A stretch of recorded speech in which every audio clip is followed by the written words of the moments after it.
Hi guys, this is Wendy. What you're looking at are 6 of the 7 Advent boxes that I am making. When I go sit down to start showing you my little tips for making these, I'll give you more information on where I scoped them out from. Tamra at Country Craft Creations is the one who did it, or who created these, or at least did the tutorial for them. I'm just going to show you some tricks and tips that I picked up while making these. And these aren't done yet because I still have to decorate the top, but basically there's 6 drawers on each side. I'm not going to pull on these because I just put these knobs on. So I'll decorate the top of each one and then on the sides. And the ideal is that for each day they pull open one little drawer and there's a little toy or a piece of candy in there. The large ones, the boxes are approximately 3 by 2. Might be more closer to 3 1/4 by 2 1/4 big. And they're the match boxes, so you can make your own or order them. I know Tamra has them in the store. At least the large size. The small ones I got at Paper Mart. And I'll tell you what size those are when I start the tutorial. See you in a minute.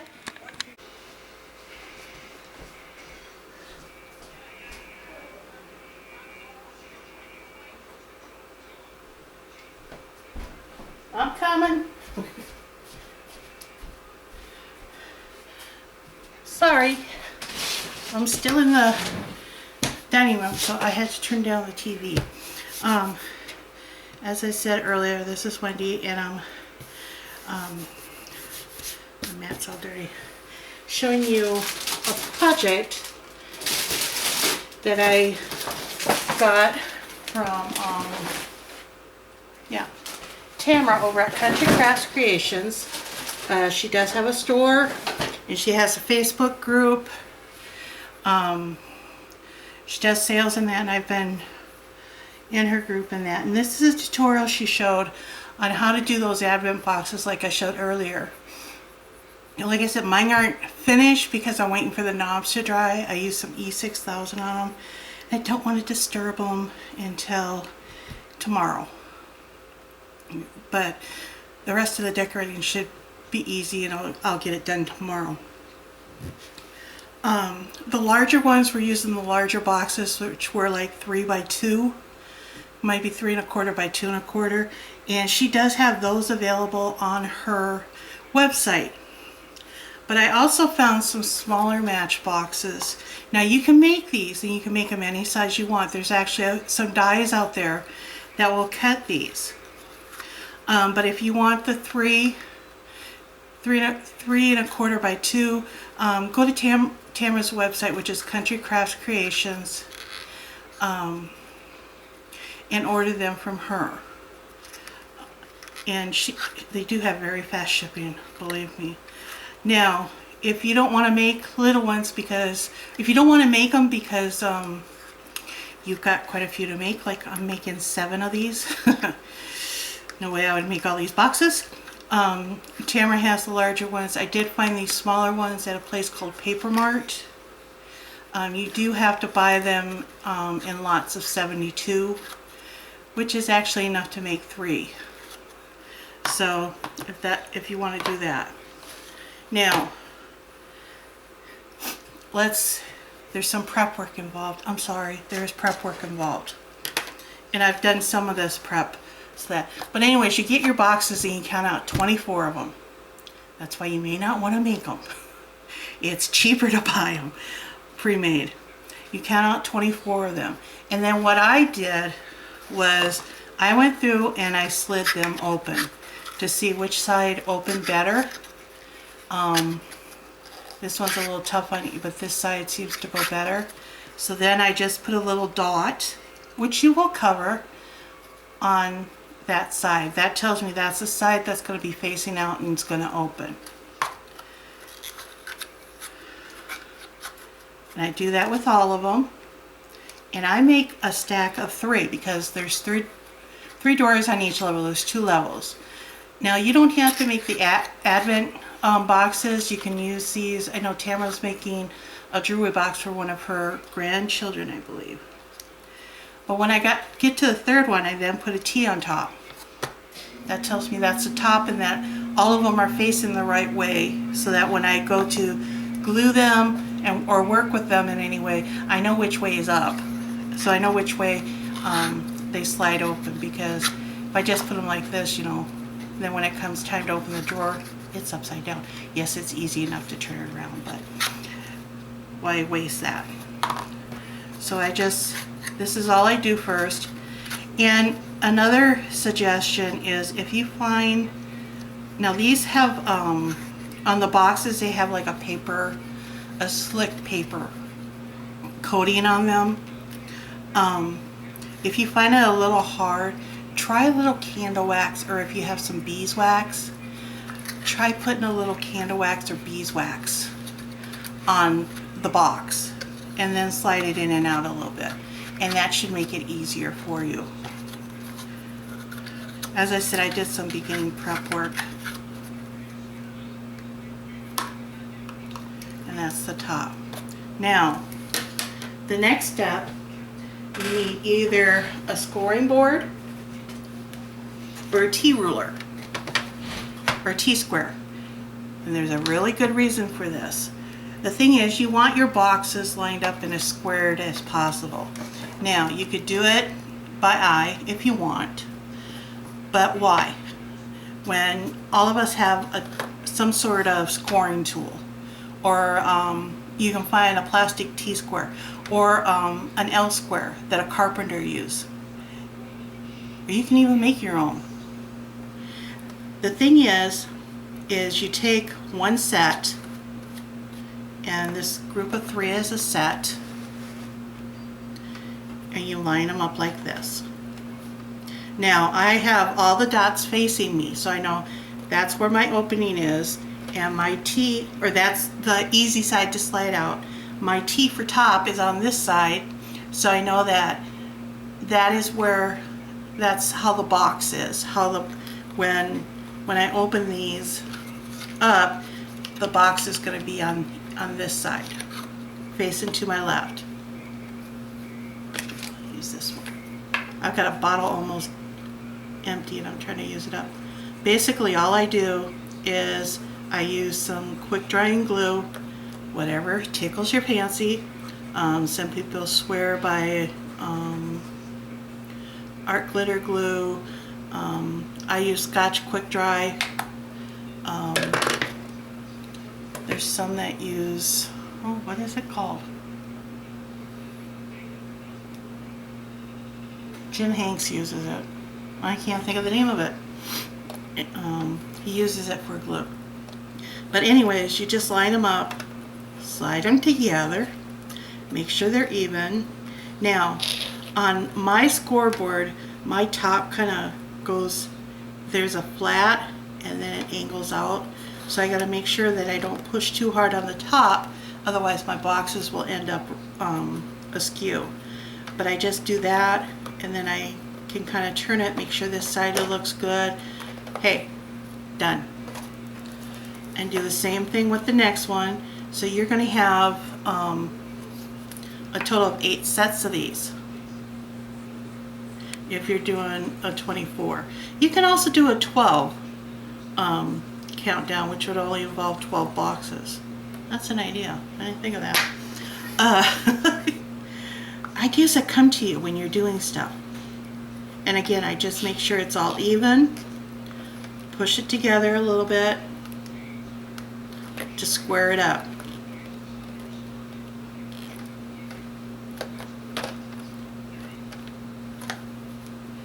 Now remember, there's imperfections in the boxes. There's no way they're going to be perfect. So just work with it.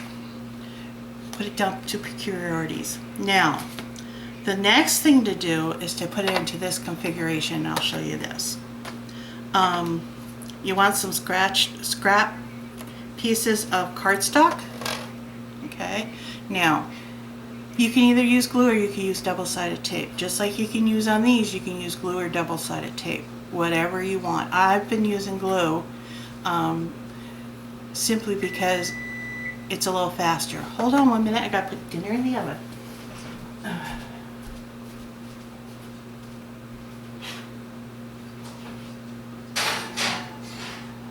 There we go. Okay, I'm back. Dinner's in the oven. We're having stuffed chicken breast. Alright. So, whatever it is. But this way, if you have small pieces of cardstock, now these are like 3/4 by 1.5 inches long, and you need 8 of them for each layer. So here's my other boxes. As you can see, I got all the tops. Now, this is the tricky part. When I did this one, there's the top. I made it so that my first box here, this one right here, faced out and my dots were facing to the left. Because I did that and I don't want my box, my drawers coming out on the same side, that tells me, okay,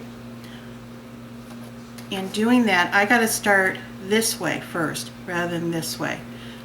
Believe me, I've already made that mistake a couple times. So what I need to do is take one of my boxes. I'm going to place the dots facing me. Make sure the T is on top. Or if you don't want to put the T on top, make sure you have all blank bottoms and the T's are on the bottom. It doesn't matter. What matters is they open all the same way. But you have to make sure that they go opposite of your first layer. So if this is my first layer and I'm placing, I've got my scoreboard sideways, of course, so I'm facing my first one with the T on top and the dots facing me. Okay, then I gotta do my second set.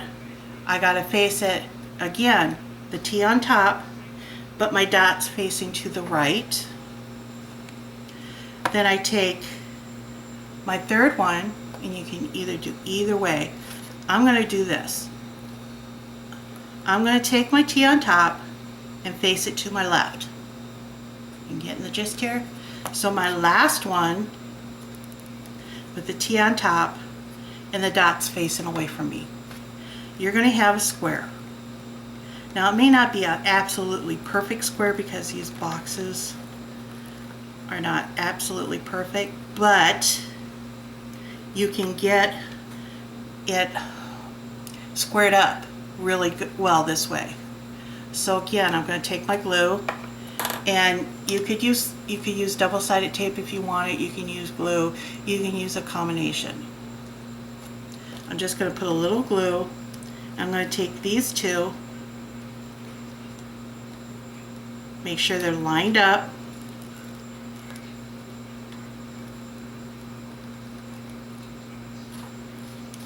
Just press the glue there, okay. I'm going to take another one.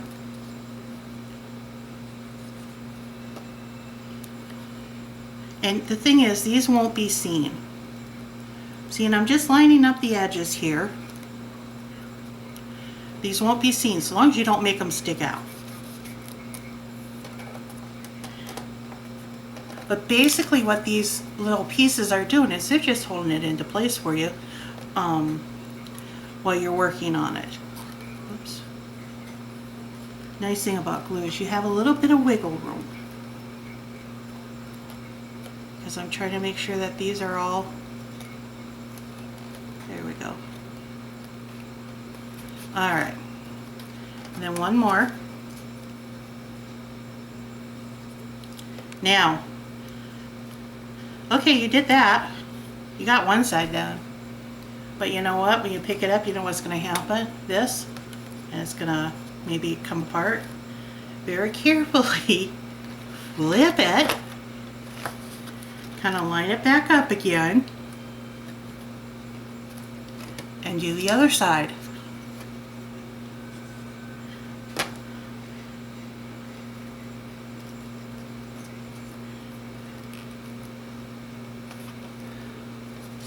And again, this is just to kind of hold it while you work with it.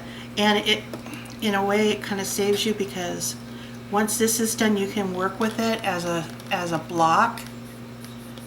And believe me, it's easier to put down.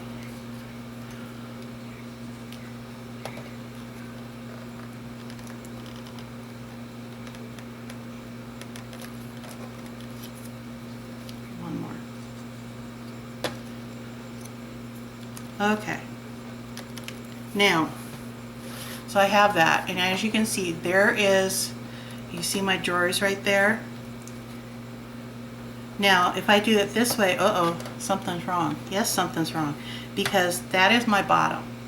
This is my top. So what I need to do is take and turn this so my top goes the same way, away from me. And when I line them up, this is what you want. You want 3 on one side and 3 on the other. That's why it's important that you think about which way you are doing your first one.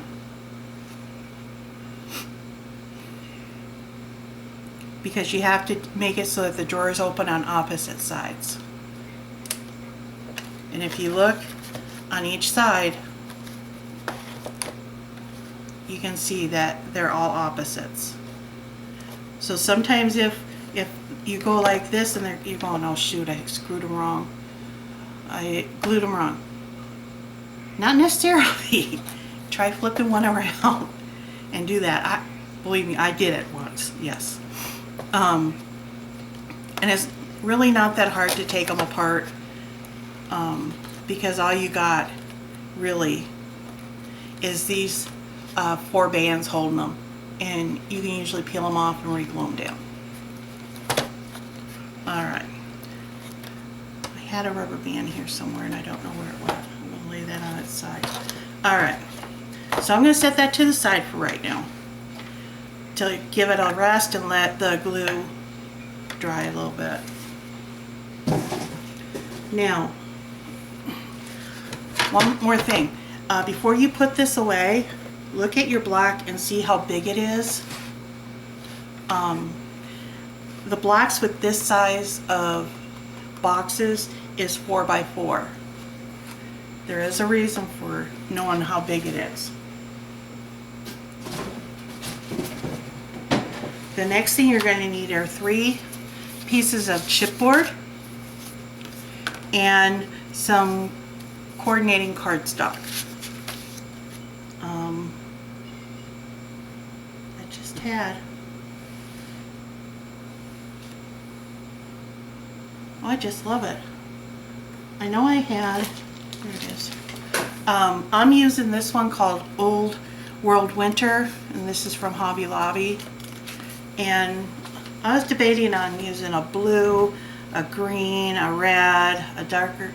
I went with this one because I decided I would take some antique photo and put around the edges. Okay, here's my next tip for you. You can eyeball this. This is no big thing. For this one, which is only 4.5, I only allowed a 1/2 inch on each side. So my cardstock, well, the chipboard is cut 4.5 square. My cardstock is 5.5 square, which gives me 1/2 inch on each side. So I'm just going down and scoring 1/2 inch.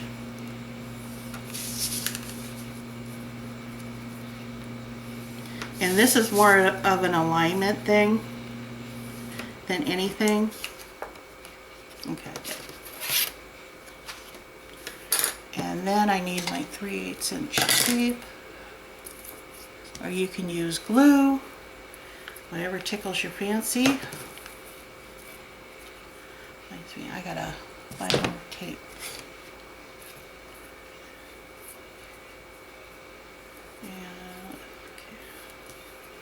And I make it so that the bump is facing up.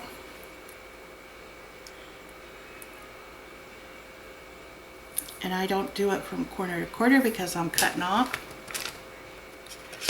Now when I did the larger ones, I did do 1 inch on each side, and they were 6.5. So I cut my paper to 8.5 and did an inch. And the reason for that is for the center.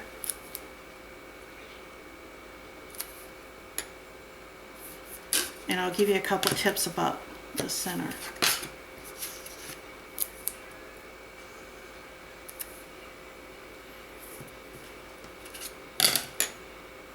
Okay.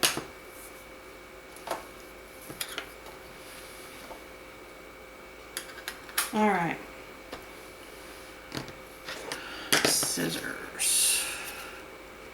And I'm just going to clip my corners about 1/8 of an inch from where the two score lines meet.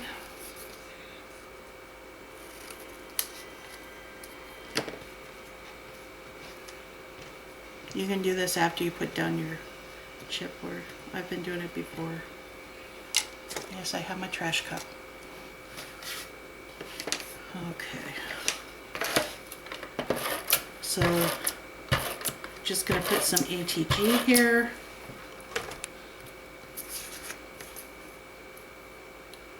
Line it up on my mat. I have like 2 of these and they're all yucky. And I just lay it right in between. Okay.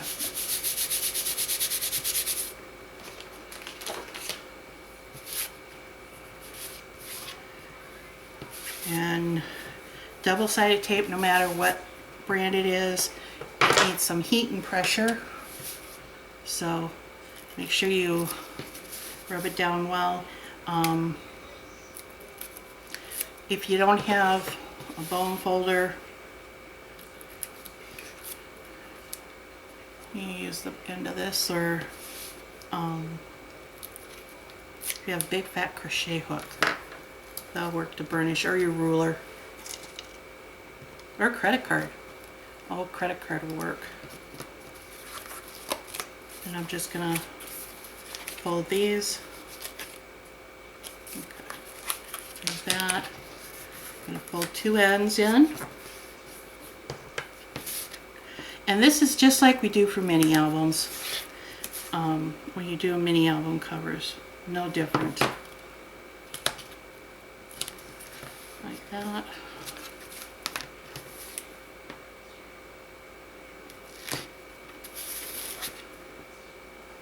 I need to buy another one of these, I think. And then I just burnish it down. And the other thing I do is I go along the edge, because it flattens it and it makes it look a lot more neater. So I cut out a square, and this is 4.5, this is 4 1/4 square. Now you have 2 options here. You can either do a square like what I'm doing, which is 1/2 inch smaller, which gives you approximately 1/4 inch on each side, or you can not do a center because your boxes will cover it up, or you can just do it so that it fits right inside this opening here. It's up to you. This is where your personalization comes in.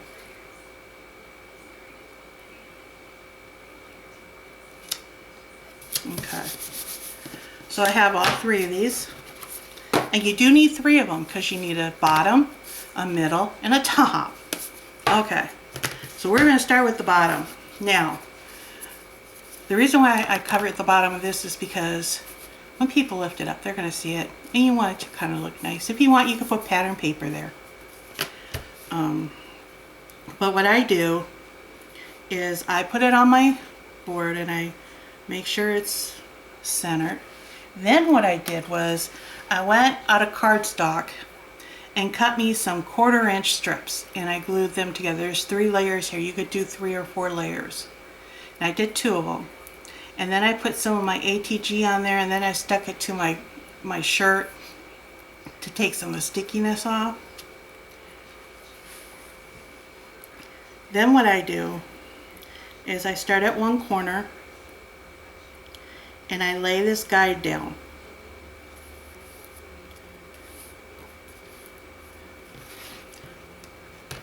And I go butt this up next to it. And the thing is, this does not have to be the full length of your square.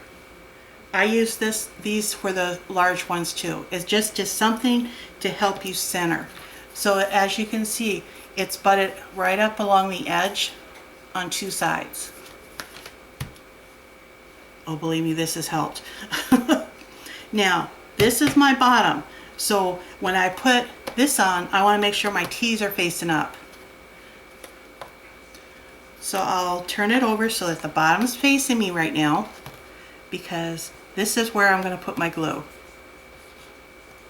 You can do score tape if you want, double-sided tape. You can do glue like I am. You can do a combination. The big thing is to make sure it does not drip down in between, because if it does, it may take and glue your box, and you can't, and it's hard to get open and you may rip it. So just be careful around the seam, around the connections there.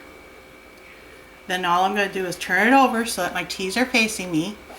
You see the T's? Okay.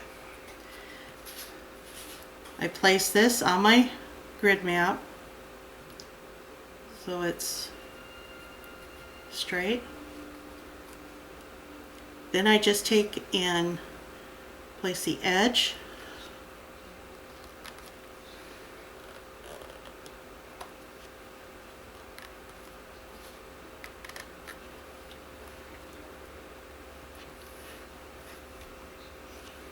And that helps me center it.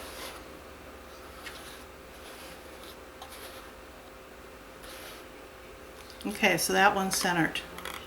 Then I can just take these off.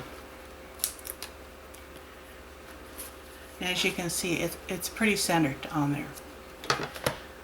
Alright, so then I take my next one and I fold it so that the bottom's facing me, which is where I put that extra square, and I do the same thing.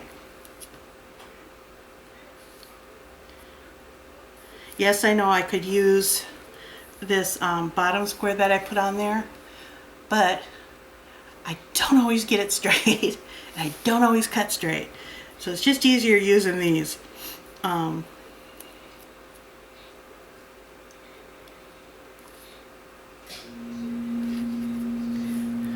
So again, I do that.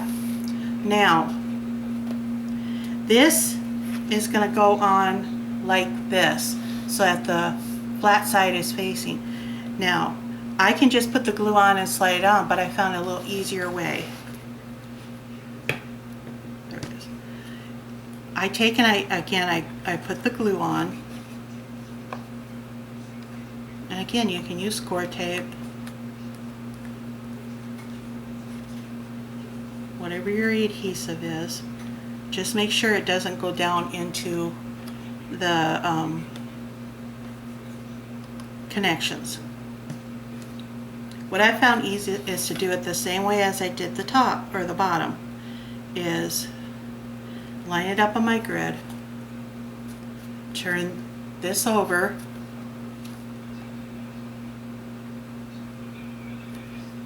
and slide it in.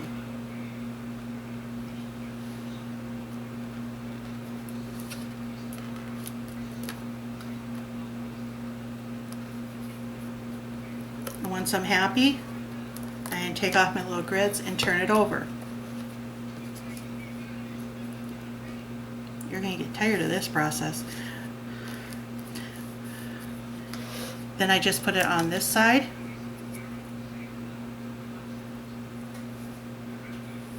And the reason I know this is my top is because you don't see the folds and you don't see that extra square that I put on there. And again, I'm going to want to make sure that my top is facing top, and I'm putting glue right now on the bottom.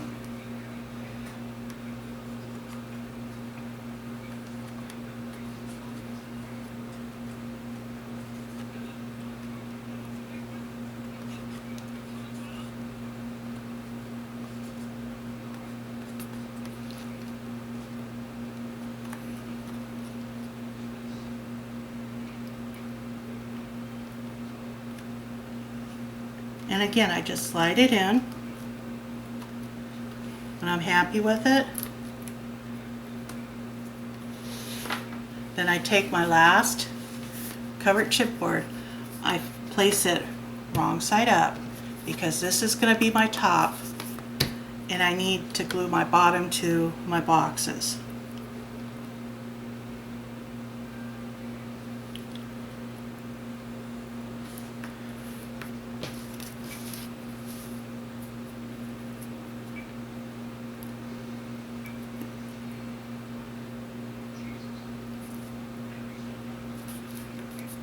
Okay. And again, I'm going to do it backwards. Well, I think I've killed this bottle. Just about.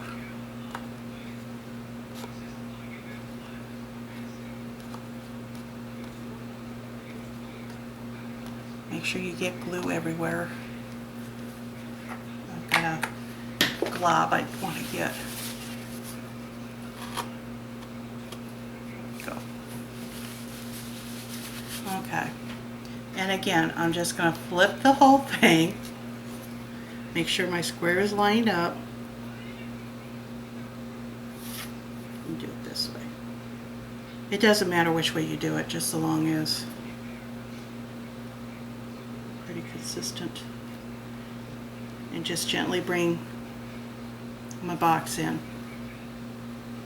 Okay.